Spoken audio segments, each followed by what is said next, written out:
আমি মেয়ে হয়ে কখনোই যে সবসময় মেয়েদেরকে সাপোর্ট করব এরকম কোনো কথা নয়। আজকের ভিডিওটা একটু অন্যরকম। এই যেমন সামনে থেকে গাড়ি চলে গেল, তখন কিন্তু মনে হলো যে গাড়ির যদি সামনে যায় তখন কিন্তু আমাদের বিপদ হতে পারে, তখন আমরা বাঁদিক টান নিই।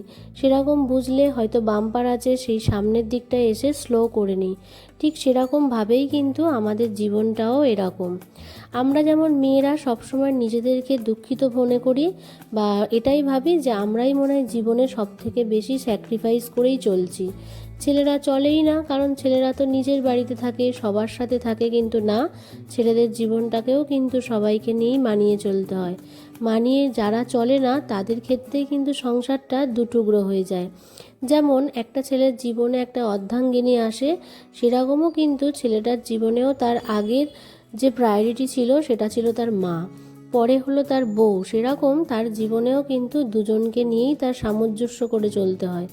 তো জানি না, এটা মনে হলো তাই তোমাদের সামনে আজকে শেয়ার করলাম। ভিডিওটা কেমন লাগলো অবশ্যই কমেন্ট করে জানিও। টাটা।